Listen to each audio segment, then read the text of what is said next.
Hey, this is Chris with Rekkid Talk. So I'm doing the last installment of a record for every year of my life. So we've been doing a decade at a time. We started with the 1970s with bonus 69. We did the 80s, we did the 90s, we did the oddies.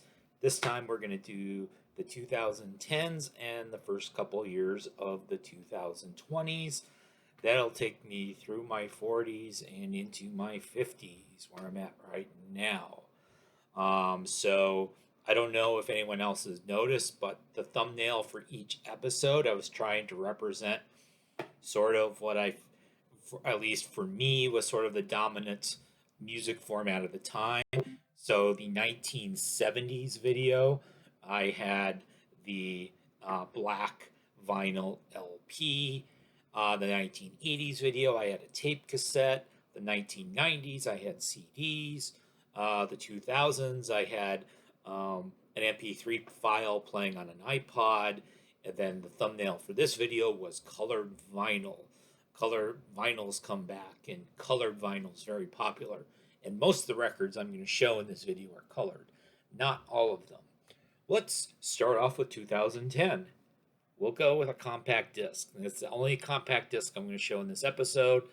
So this is Arcade Fire, the Suburbs. They kind of strike me as sort of one of the quintessential bands of the early 2010s period. 2011, this will be my favorite St. Vincent album, Strange Mercy. And I have it on this brownish vinyl, but it looks pretty cool. Most of the vinyl looks pretty cool. I focused less on the album released right around my birthday than I had on some others. 2012, here's sort of a alt country singer-songwriter guy I like that I don't know if I've really talked about him on the channel. Rayland Baxter. So this was his debut album called Feathers and Fishhooks. And I have another album by him as well, but I chose to show this one on sort of this translucent green vinyl, pretty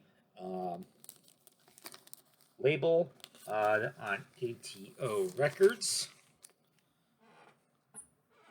2013.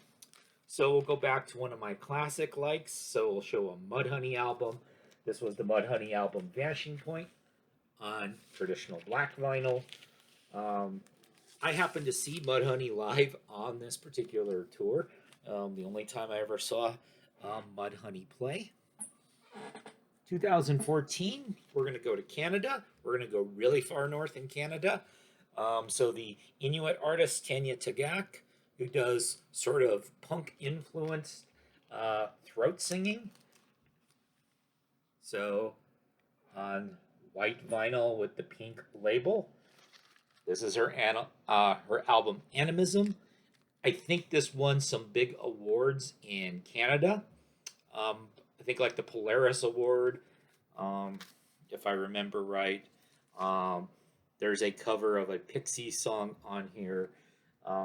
It's very unusual, but I think it's pretty cool. 2015.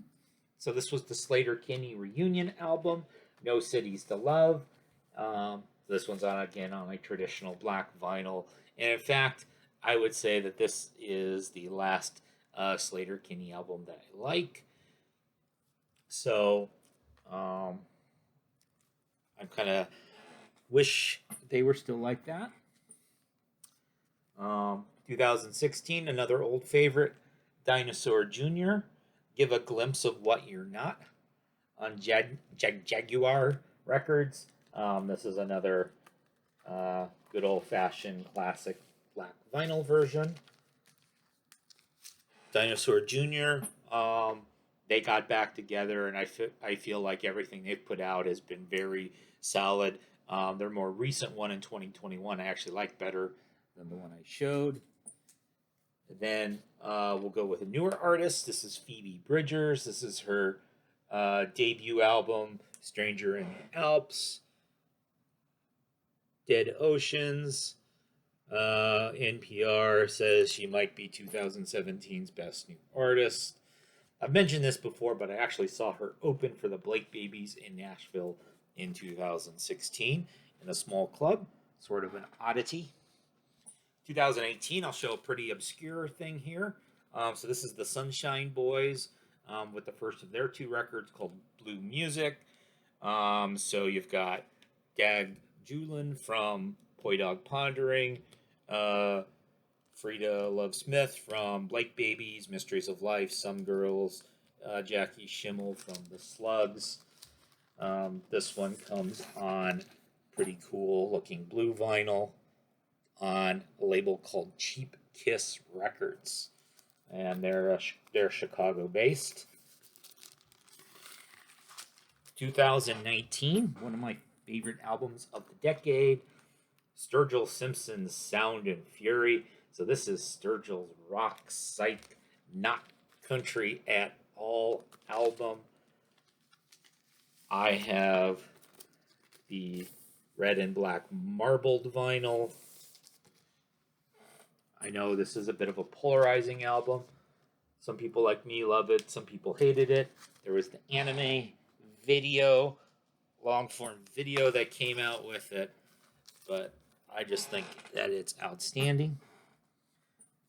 2020 will represent 2020 with an artist born in the year 2000, representing the Zoomers, Biba Doobie with Fake It Flowers. So this is very much your girlish vocals, loud guitar, angsty lyrics, very reminiscent of some of the alt rock women from the 1990s. You can tell they influenced her. 2021, we'll do some Americana here. We'll go with Brandy, Carlisle, In These Silent Days.